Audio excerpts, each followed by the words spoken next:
I want to talk about something quite disturbing, depending on your perspective of the issue at hand. It's the month of Halloween, and I just got my Maruchan costume, and some people decided that it would be a good idea to be a total dick to other people. So, I covered up the recent Palmer Lucky debacle. You can go and watch my previous video on that and why Gizmodo is basically Gawker 2.0.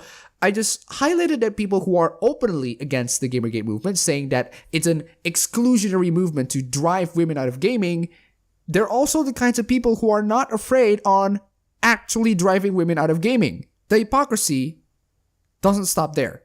And let me tell you, I titled this video Dangerous Projection for a reason.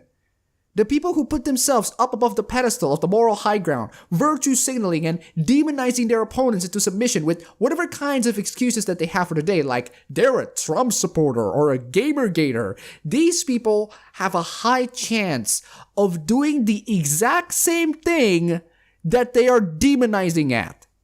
Ladies and gentlemen, here's psychological projection in its most dangerous form.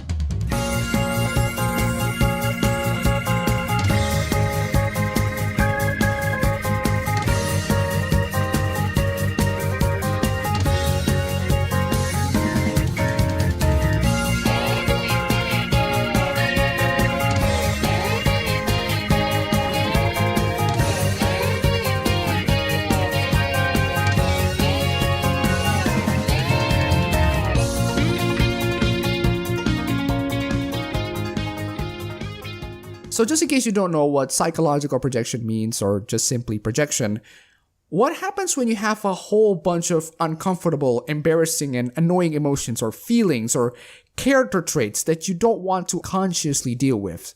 According to famous psychologist Sigmund Freud, these emotions are projected onto other people so that other people become carriers of our own perceived flaws. Fortunately, or unfortunately for us, this form of emotional displacement makes it much easier to live with ourselves, because everyone else is responsible for our misery, not us. This is why you see tons and tons of people shifting the blames that are actually caused by their own fault to other people. Because, that's exactly what a lot of successful people do. I gotta blame somebody, otherwise it's all my fault. Fuck that.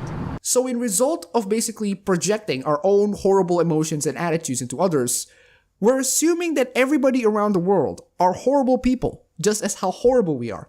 So in order to make sure that you are one step above that, you put yourself up above the pedestal. You put yourself as the righteous. Oh, don't worry, I'm a good person because I'm a feminist and I'm all for women's equal rights. I slap that label right in front of me arbitrarily. I do whatever the hell I want with this label being slapped into me. And anyone who disagrees with me means that they're a misogynist, because by definition, feminist is for equal rights of women and anti-feminist is not for equal rights of women. Deep down, I think women are inferior to men, but thankfully, I'm a feminist. Therefore, I am better than everybody else who thinks the same way I do. I'm a good person now. It's all good. Here's a quick example. A feminist, rampant defender of Anita Sarkeesian, turns out to have some sexual assault criminal records. So I think being a feminist is just one way to alleviate his guilt. And also defending Anita Sarkeesian. With crimson secrets and forbidden bliss, can't stay still, don't stop that thread. These labels can also come into describing the actions that they do. Projection usually comes right next to virtue signaling. If you don't know what virtue signaling is, basically virtue signaling is putting yourself above the moral high pedestal. By describing how good of a person you are, you can do this by literally saying, oh, I'm a good person, I'm a cool guy, I'm better than that other guy. Or you can just describe the actions that you do, or at least you claim to do, that denote how much of a good person you are. I'm all for women's rights. I'm all for women in gaming. I want more women and people of color in gaming. I want the gaming community to be more inclusive. All of those are just meaningless words, because the actions that we do speak louder than words. When you say that you're all for women in gaming, but you use your platform to literally drive women out of gaming, I think there's a little bit of a disconnect there. Projection also works the same, but instead of telling people how good you are, You just tell people how bad they are. Oh, you're a sexist because you're not a feminist. Can you just see that by identifying yourself as a feminist, that makes you a better human being by definition? Yeah, by definition. Now, with those explanations of projection and virtue signaling out of the way, let's get into the news that I want to talk about. Actually, it's less of a news and more of cases. Ladies and gentlemen, here's Devin Faraci. Who's Devin Faraci? Well, he's a critic of the so-called hate-filled movement that is Gamergate. I mean, Gamergate is this horrible, horrendous movement to drive women out of gaming. It's filled with nothing but racism and sexism. It's just horrible. It's a medium mostly populated by straight, white men. So when women, people of color, or LGBT people even take a step into the gaming realms, they'll be bombarded with hate that will drive them away. We need to make video games better. It should be a place for more diversity and inclusion. Our first wonderful case of psychological projection is that all of this nonsense about Gamergate, a movement filled with nothing more than straight white men, are all said by straight white men. Is that him over there, Devin Faraci? I don't know, he looks similar. I really don't think I need to explain to you how the projection works here. Meanwhile, in Gamergate,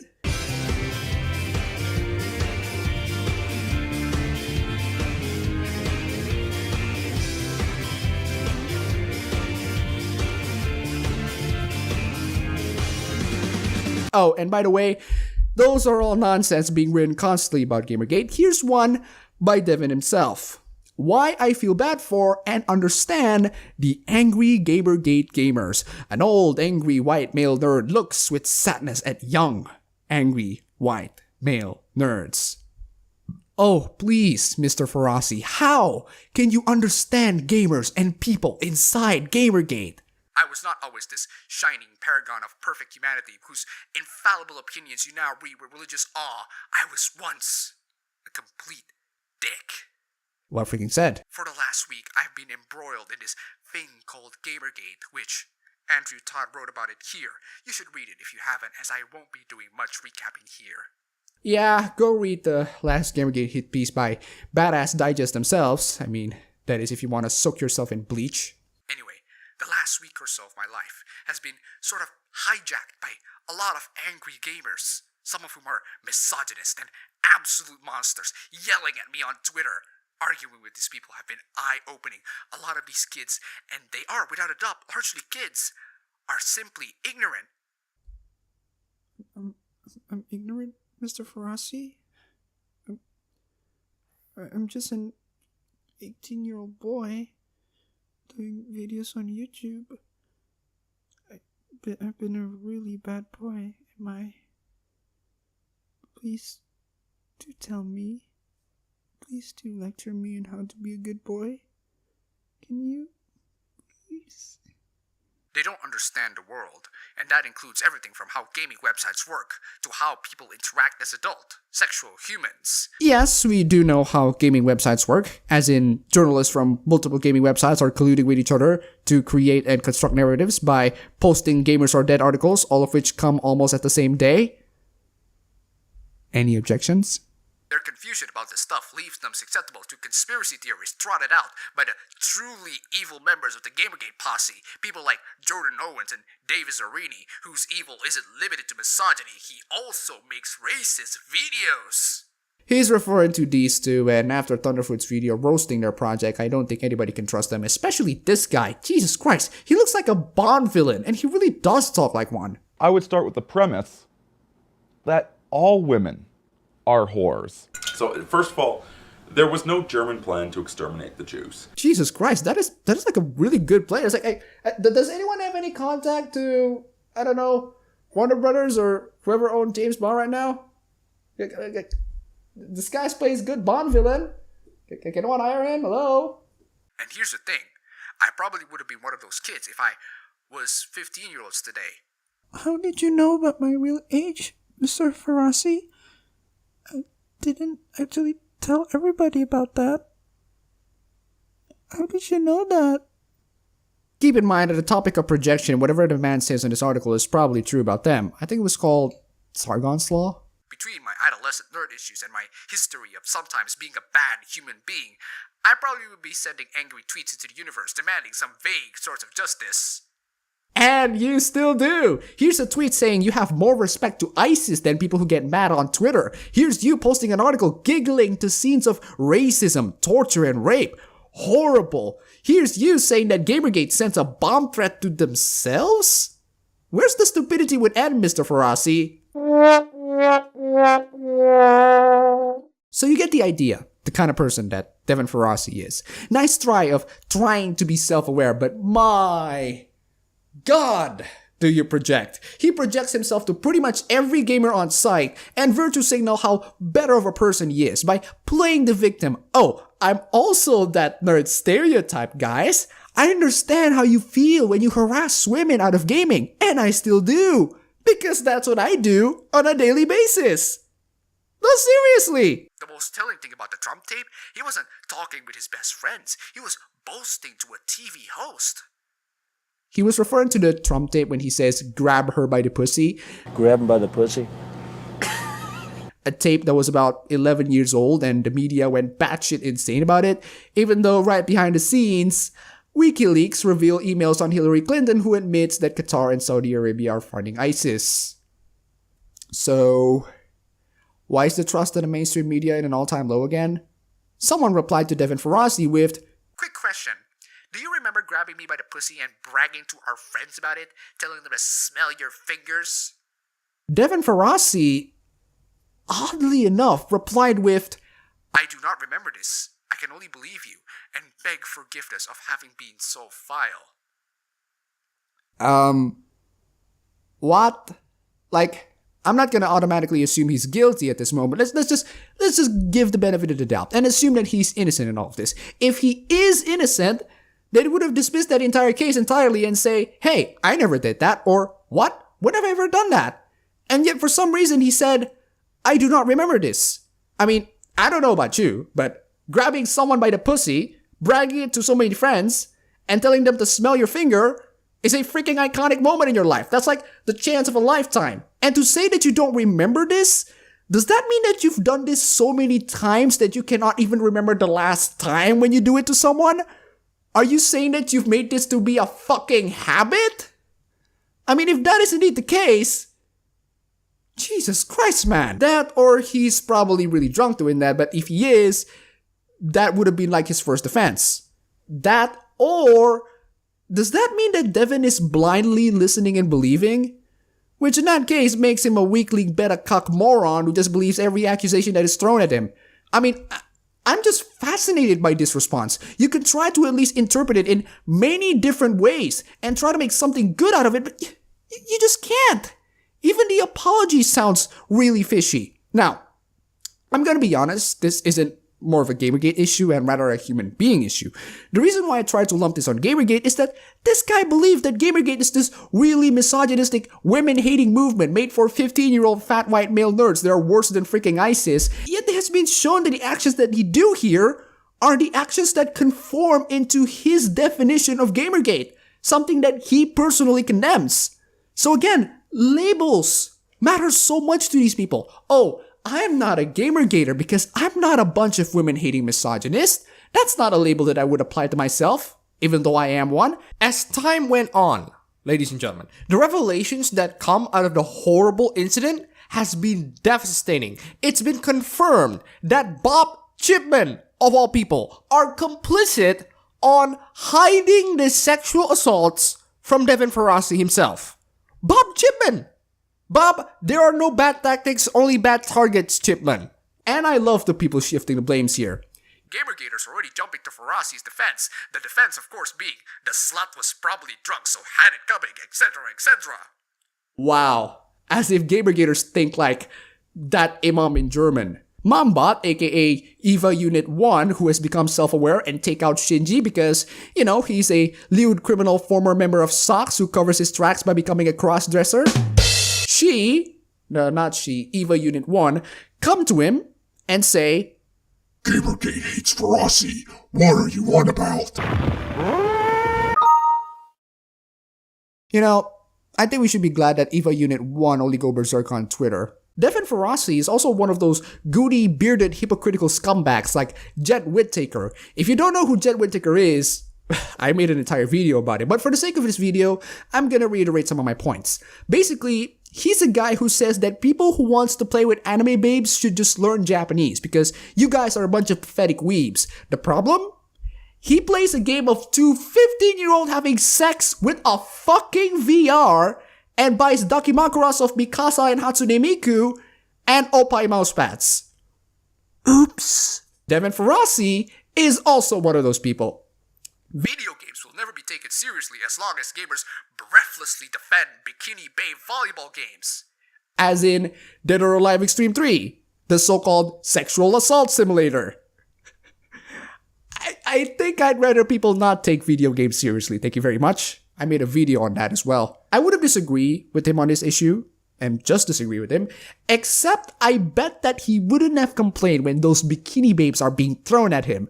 Oh, there he is, with two no bikini babes. It's okay when I get the babes, but it's not when others do because, you know, I'm a scumbag like that. Although I'm gonna be fair to the guy, he did get some half-naked chicks to come up to him. That's a very nice accomplishment in life. That's the equivalent of 1 million clothed girls that would definitely never get close to me. But you know, I'd rather have no girls to come to me and still be a virgin, rather than not be a virgin and have every girl hate me, because at least the former means that either nobody's interested with me or I'm just too lazy to get the girls. Out of the two, the last one was more plausible because I'm not really that interested in getting girls at the moment. Maybe perhaps being a virgin fapping to 2D anime girls is indeed the right life decision to make. Otherwise, I'd be making everybody's lives miserable. You know, like Devin Faraci.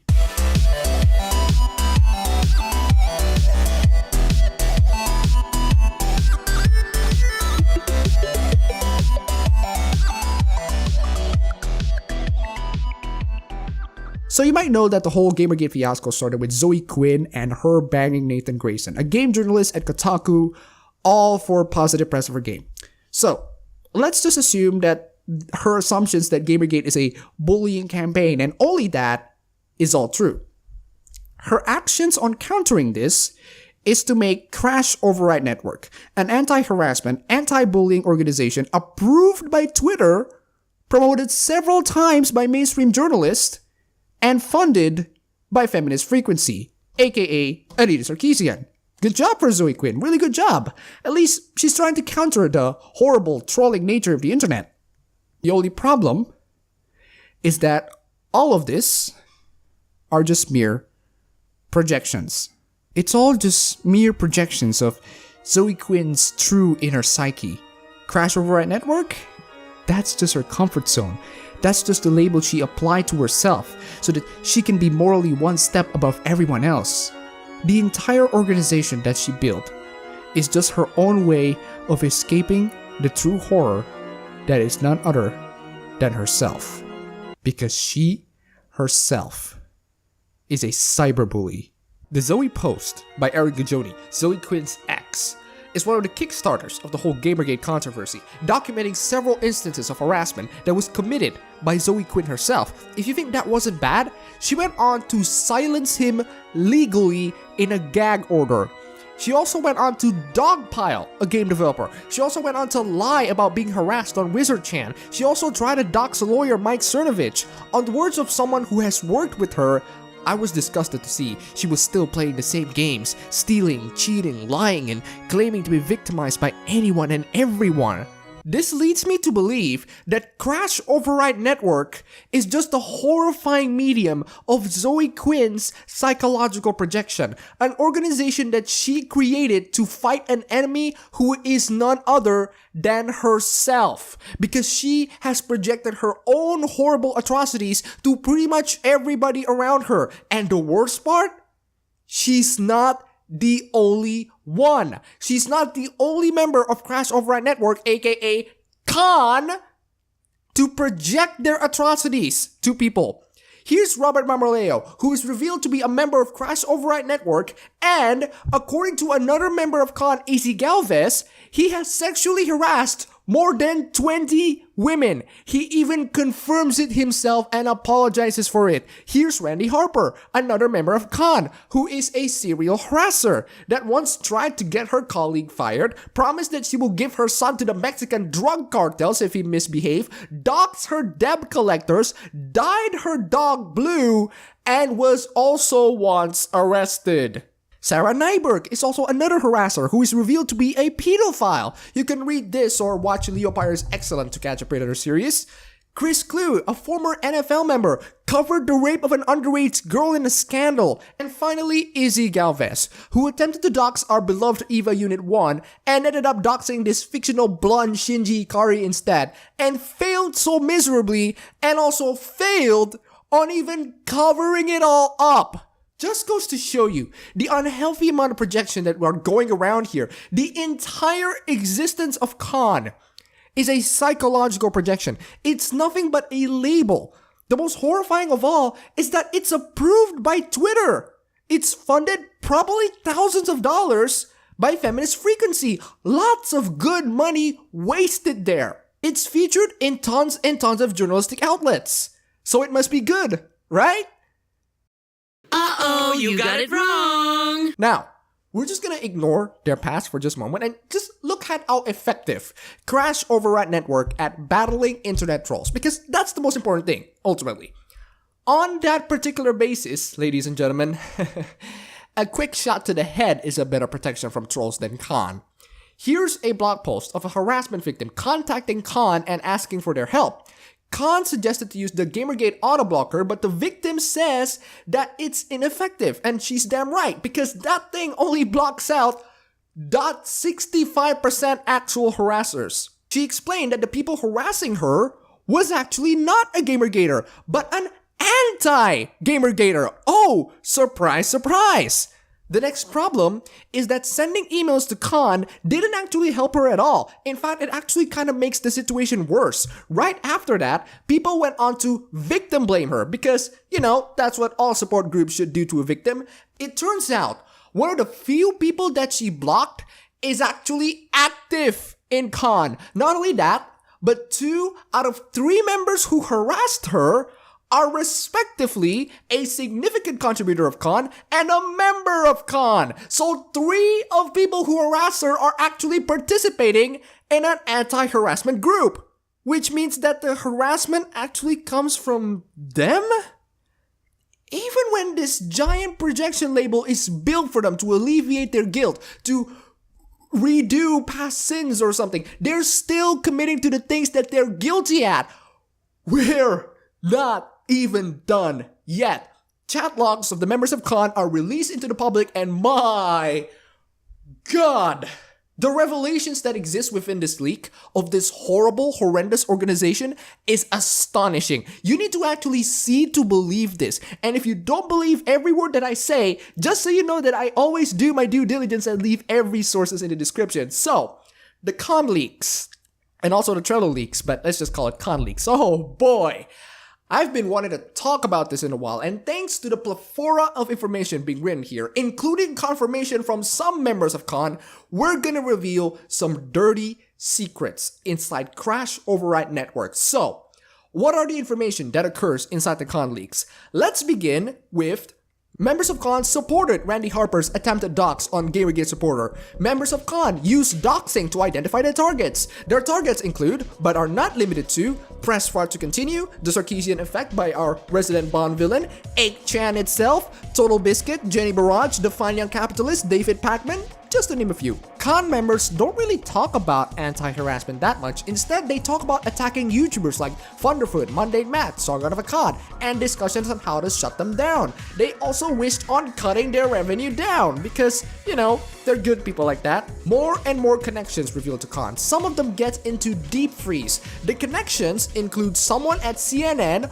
Wall Street Journal, PBS, someone at Twitter, someone at Wikipedia, probably BioWare, probably Polygon, And the most terrifying of all, the freaking White House. Former Mighty Number 9 community manager to the chat logs has confirmed on attempting to inject politics into Mighty Number 9. Zoe Quinn, founder of Khan, admitted on sabotaging Porter's Game Jam. Members of Khan, the anti-harassment, anti-bullying group, cannot find any evidence on Anita Sarkeesian's harassment, which means that all of those money spent to support her are entirely wasted. Congratulations, you fucking morons. And finally, members of Khan hilariously calling each other out. That is really funny. I mean, awful.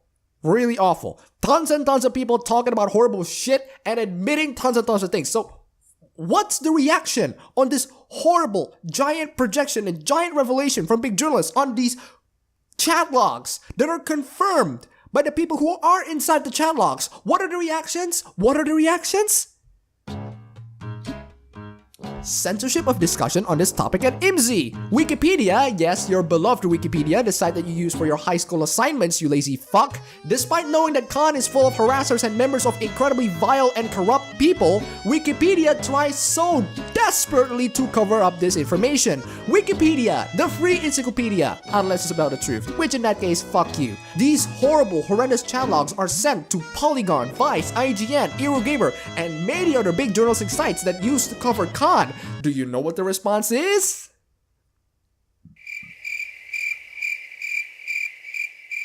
All of this, and Khan is still a trusted partner on Twitter.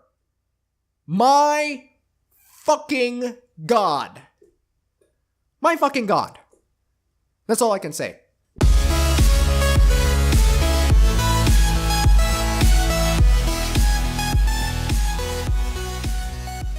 I covered this one briefly in my Nothing But Tumblr Rights video, but let's just dive into this rather horrendous projection. So, back when E3 2016 happened, there's this guy named Will Powers, who is a guy who works at Deep Silver. On his Twitter, he openly condemns Gamergate, stating that Gamergate is all about violence. Now, what's the psychological projection, you might ask? Well, this guy is, of course, anti-Gamergate, which means that he is openly against people who drive women out of gaming and making the gaming scene to be basically an unwelcoming space for women. The only problem is that he is probably one of the contributing factors of making that to be the case. This was the strangest E3 ever, extremely successful from a business standpoint, but the opposite from a personal one. Ended up getting drugged at party at E3 by drinking a drink intended for a girl I was hanging out with. This industry can be super shitty. Oh, wow. Like, the projection is fucking appalling in this one. You spiked and drugged a drink that was intended for a girl. You drink that freaking drink, you get drugged, and you blame the gaming industry for it. How about taking a good look at yourself in the mirror, Mr. Powers? Is there a possibility, a possibility that you are a contributing factor on making this community worse? Is there a possibility that the only reason why you think that the industry is super shitty is because you project yourself to everybody involved? And that's not even the worst part. The worst part is, talking to other people, apparently I wasn't the only one to get drugged that night. Help your friends if they seem off. What the hell? Like, this is the kind of circle jerk that these people hang around with. People who are willing to spike drinks to freaking rape girls. And they keep on telling that Gamergate is the boogeyman that drives women out of gaming. So those are just 3 of the most dangerous of projections. And there are gonna be more and more and more and more of them in the future. By the time that happens, don't worry, I will cover them all up. In fact, I've had a couple little ones. Here's an anti-Gamergate journalist who got involved in a sex scam. Here's the same journalist actually get charged with rape. Here's the anti-Gamergate forum NeoGAF's admin who sexually assaults a woman in 2012. Just so you know that whatever kind of things that these people preach, either equality for men and women, more inclusive gaming spaces, and more welcoming spaces for the gaming community, for more people of color, women, LGBT people, or any of those buzzwords, these people have tons and tons of skeletons hiding behind their closets, and one of those ways to alleviate their guilty status is to slap a label into them. Oh, I'm a feminist and I'm all for women's equal rights, but I also grabbed someone by the pussy and bragged about it to my friends. Just absolutely wonderful. This is 2016, everybody. Good times we're living in. So you know what I'm gonna do? I'm gonna take a break out of the real world and decide to do what I do best and pick up some articles where people get triggered over animes because, you know, that is a lot more fun and less depressing. Tune in for the next few days because, my god, so many things happen regarding animes and people getting triggered over animes, and oh boy, it's freaking amazing. Ladies and gentlemen, it's a part 4. This is not the end. That's all for the video today. If you like this, you can go ahead and click the like button and subscribe for more. If you wish, you can support me on Patreon, and thanks for watching.